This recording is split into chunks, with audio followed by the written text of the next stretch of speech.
시기적으로 여러 가지로 공교로운 부분이 있는데 이런 상황에서 일단 우리 공군 어느 정도로 좀 대응을 제대로 대처를 했다라고 보시는지요?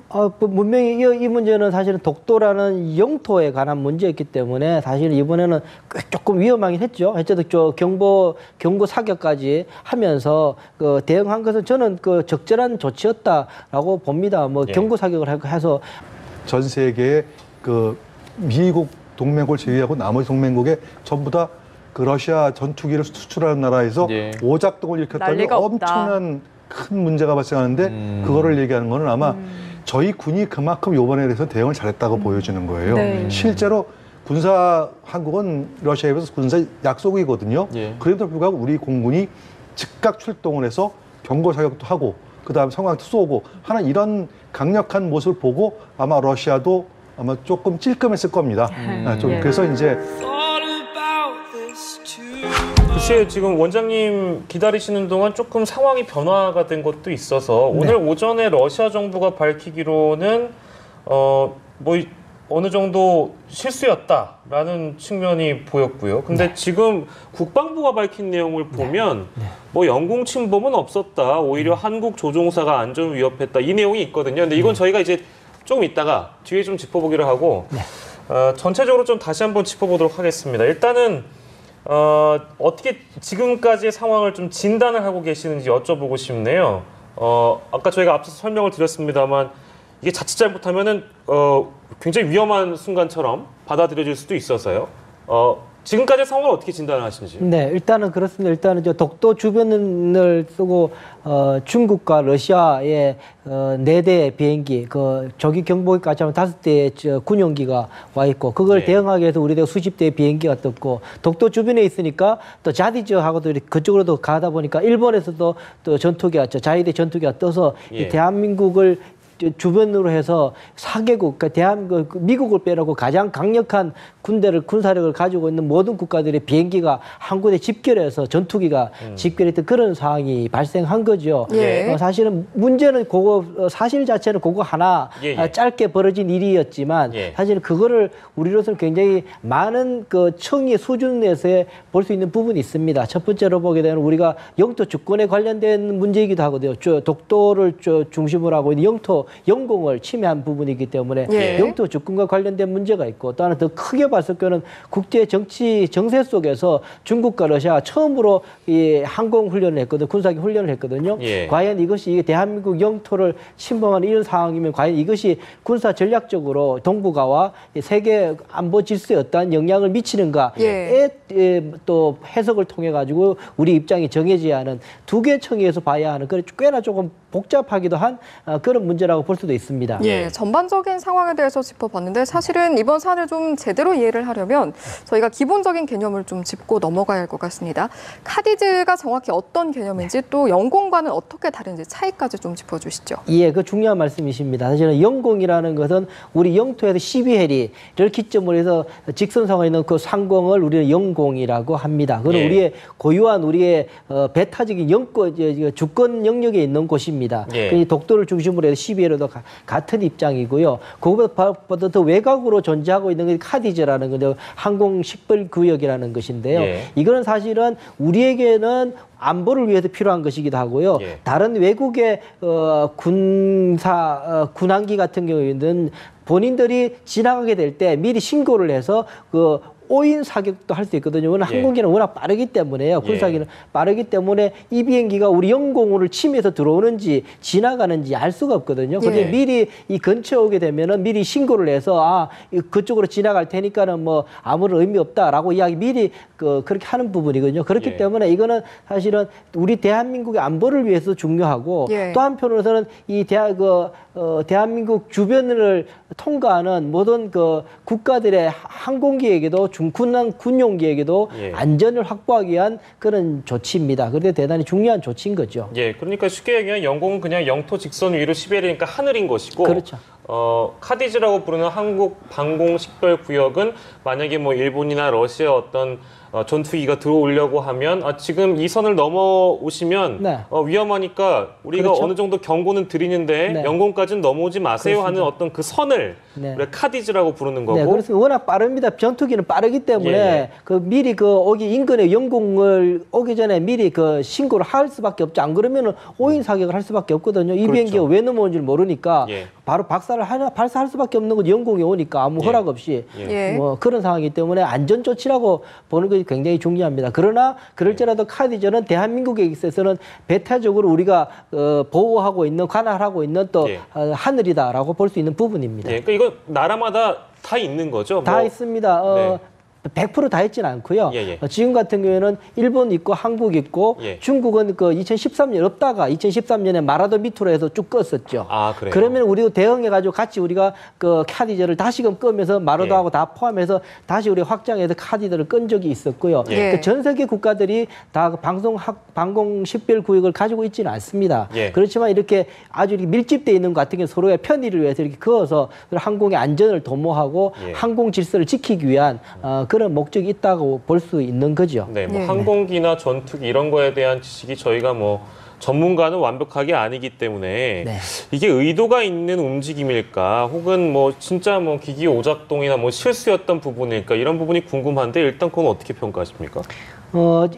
정확하게 말씀드리면 우리 영공을 침해해서 예. 거기에 대해서 우리가 경고 사격을 했던 것은 전투기는 아니고 예. 군 조기 경보 통제기가 예, 예. 들어왔던 거죠. 무장한 기는 아니죠. 사실 예, 예. 그거는 이제 공격용은 아니죠. 예. 거기 들어왔다가 이제 독도를 2번이나 내려가면서 들어갔다가 다시 올라가면 들어가고 2번이나 이제 해서 우리 영공을 침해했던 그런 사건이 있었던 거죠. 예. 그런 사건이 이제 벌어졌는데 첫 번째로는 이것을 중국과 러시아가 같이 공동 항공 훈련을 하면서 들어왔다는 이것이 예. 처음이었습니다. 그것이 갖는 의미가 조금 있는 것이죠. 예. 그러니까 그 갖는 의미는 앞서 제가 말씀드린 것처럼 이 동북아를 둘러싸고 있는 미국과 일본과 한국과의 한 연합 전선과 예. 중국과 러시아가 가지고 있는 연합 전선 간의 어떠한 서로 간의 이렇게 세력 각축의 속에서 벌어지는 일이기 때문에 예. 우리로서는 그냥 쉽게 볼 수 없는 예. 그런 문제라고 볼 수 있는 거죠. 쉽게 예. 국제정치학 그래서 이번 문제를 좀 복잡하게 보는 이유가 예. 지금 워낙 어려운 상황이죠.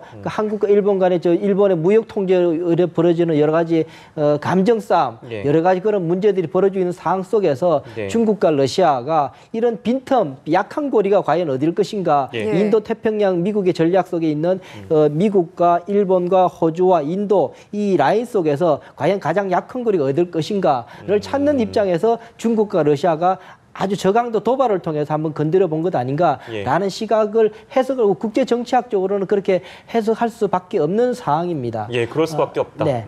그리고 하나 제가 좀 예, 예. 주목되는 것 중에 하나가 뭐냐면은 우리 독도 이영에 들어왔던 영공을 들어왔던 것이 조기 경보기거든요. 예. 그건 무슨 말이냐면은 이 조기 경보기라는 게 뭐냐면 레이더 시스템을 갖추고 있어서 대한민국과 일본과 이 미국 그때 동시에 떠 있던 모든 비행기들이 하고 있는 그 교신들을 다 체크를 할 수 있는 식별기거든요. 예. 조기 항공기를. 예, 예. 그걸 사실은 군사 작전상 이쪽으로 왔을 경우에 예. 과연 어떻게 대응하는가에 대해서 상당히 면밀하게 체크해 볼 수 있는 그런 의도가 분명히 있습니다. 조기 경보기는 그 전투기가 들어온 게 아니라 조기 경보기가 이렇게 쑥 들어왔다 나갔거든요. 예, 예. 그렇게 봤을 때 제가 볼 때는 아주 저강도로 했지만 그걸 통해 가지고 미국과 한국과 일본이 어떻게 레이더망을 동원해 가지고 어떻게 하는가에 대한 교실을 어떻게 하는지 대응을 어떻게 하는지에 대해서 꽤나 잘 들여다볼 수 있는 군사 장비를 통해서 그렇게 한번 훑었다라는 측면에서는 조금 신경이 쓰인다 생각이 듭니다. 조금 기분은 나쁘지만 의도적인 일종의 실험이었다라고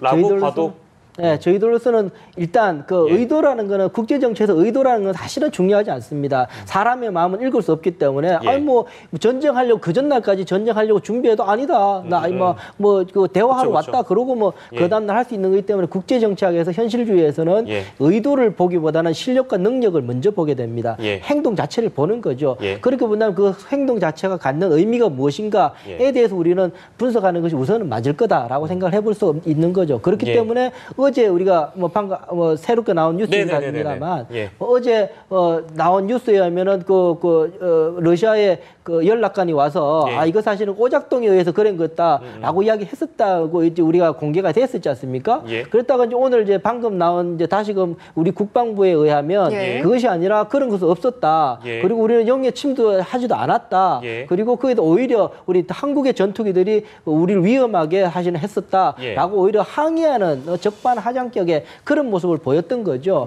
그렇게 하면 우리가 사실은 뭐 상황이 오히려 더 지금 꼬이고 있는 그런 상황이다라고 볼 수 있는 부분입니다. 아니 근데 그 지금 말씀하신 부분이 이제 최신 업데이트된 그러니까 국방부를 통해서 받은 전문이 그렇다는 얘기고요. 외교라인 우리 청와대 외교라인이 밝힌 그러니까 오전에 밝힌 내용은 러시아 정부가 그거 좀 깊은 유감을 표명한다 이렇게 얘기를 했거든요. 이거 어떻게 그럼 우리가 받아들여야 되는 겁니까? 그러니까 이랬던 것 같아요. 일단은 어제 만나서 러시아 무관이 와가지고 그 국방부 정책기획관을 만나서 한 이야기가 바로 이제 오작동에서 그런 것 같다. 뭐 미안하다고 뭐 이야기했다라는 거죠. 그런 이야기를 이제 우리 공식적으로 또 우리 청와대에 대해서 이런 일이 있었다라고 우리 국민들에게 설명도 해주셨던 부분인데 사실은 또 같은 오늘 이제 이야기 나온 거를 보면 공보실에서 발표한 거는 사실은 또 한국의 영토를 침범한 적은 없다라고 이야기하면서 우리는 객관적인 자료에 의해서 우리가 잘 했다, 국제법을 잘 지켰다라고 또 이야기를 한 거죠. 그러고 나서 이렇게 다시 팩스가 온 거로 봤을 때 아마 어제 이야기했던 러시아 군사 당국에서 이야기한 거는 사실은 본국하고 조율이 조금 덜 된 상태에서 로키로 이야기했던 것 같고 오늘 나온 것이 이제 러시아 본국에서 정리가 된 공식 입장이 아닌가라고 볼 수 있는 부분입니다. 아 그렇군요. 약간의 그런 미스커뮤니케이션이 러시아 내부에서 봅니다. 있었던 것인데 어제 그 국방무관이 밝힌 것이 로키로 밝혔다가 이제 러시아 쪽을 통해서 우리 국방부로 팩스가 들어온 것이 지금 이제 그렇습니다. 하루 동안 이제 상황을 검토하고 해서 이제 다시 공식적으로 러시아 본국에서 나타난 입장이 지금 방금 나온 게 이것 아닌가라는 생각이 듭니다. 공보실에도 비슷한 이야기가 오늘 아침에 나왔고 한 거로 보니까 이것이 오늘 이제 러시아의 공식적인 입장으로 앞으로 계속 나오겠구나라는 생각이 드는 부분입니다. 알겠습니다. 한 번도 아직까지 이제 중국은 그동안에 우리 카디즈를 수차례 방공식 별거 많이 왔었죠. 침범했었습니다. 근데 러시아 군용기가 우리 카디즈를 침범했다는 것에 대해서 굉장히 이례적이다. 더군다나 이제 목적은 그 중국과 러시아의 합동훈련이었다고 하는 점에서 우리는 주목할 필요가 있다는 점이 있고요. 나머지는 뭐 우리 이제 강 교수님께서 말씀 잘 하시고 저 비슷한 생각입니다. 다만 이제 한 가지는 최근 들어서 동북아질서가 재편되고 있다는 말씀 저도 동의하는데 한미일 공조관계가 굳건히 가고 있다고 하는 데에 대해서 제가 조금 이제 그건 좀 아닌 것 같다라는 이제 생각이 들고요. 물론 이제 한일 관계는 뭐 전통적으로 좀 문제가 좀 있었죠. 삐걱삐걱하고 이제 흘러왔는데 최근 들어가지고 이제 한일 관계가 이제 구체적으로 무역 전쟁까지 벌어지기 이 시기에 아마 러시아하고 중국의 그 속내는 한미일 공조가 얼마만큼 견고한 건지 어떻게 대응하는지 보자. 아마 이걸 한번 그 틈새를 한번 찔러보는 게 그런 아마 의도인 것 같다는 생각이 저 들고요. 그래서 이제 러시아에서 아까 강 교수님 말씀하셨듯이 러시아가 이제 그 국방부 또는 무관을 통해 가지고 우리 무관 대사관 무관을 통해 가지고 기기 오작동 때문에 있었다라고 하면 저는 100% 거짓말이다. 믿는 사람이 거의 없을 것 같은데요. 100% 거짓말일 것이다라고 이제 보는 거죠. 세계 최강의 군대 중에 하나가 러시아군이거든요. 전 세계의 그 미국 동맹국을 제외하고 나머지 동맹국에 전부 다 그 러시아 전투기를 수출하는 나라에서 오작동을 일으켰다는 엄청난 큰 문제가 발생하는데 그거를 얘기하는 거는 아마 저희 군이 그만큼 이번에 대해서 대응을 잘했다고 보여지는 거예요. 실제로 한국은 러시아에 비해서 군사 약소국이거든요. 그럼에도 불구하고 우리 공군이 즉각 출동을 해서 경고 사격도 하고 그다음에 성광도 쏘고 하는 이런 강력한 모습을 보고 아마 러시아도 아마 조금 찔끔했을 겁니다. 그래서 이제 자기네들이 더 핑계를 대기를 적어도 미일 공조 그다음에 미국의 어떤 협조 이런 체계는 조금 자기네들이 문제가 있는 것은 확인했다. 예를 들어 가지고 한미연합사에서 이번 사태에서 아무런 반응이 안 나왔거든요. 그걸 보면은 한미일 공조는 조금 문제는 있지만 적어도 대한민국 자체 내에서의 어떤 그 안보 태세는 명쾌한 것 같다라는 이 정도로 아마 러시아하고 중국은 이해해서 제가 믿습니다. 알겠습니다. 이번에 어떤 그 러시아로서는 그 한국의 어떤 군사적 대응 체계를 이제 확인을 할 수 있었지만 또 한 가지는 일본과 한국 사이에 어떤 독도 영유권 문제, 즉 지금 이제 아까 말씀하셨듯이 경제 문제로 좀 첨예하게 갈등을 겪고 있는 문제 상황에서 독도라고 하는 전통적인 한일 간의 어떤 쟁점 상황, 그 갈등 상황에 대해서 사실 상당한 이제 논란거리를 던져둔 겁니다. 그래서 지금 사실 이제 일본의 입장에서도 경제 보복을 하고 이제 뭐 막장으로 가는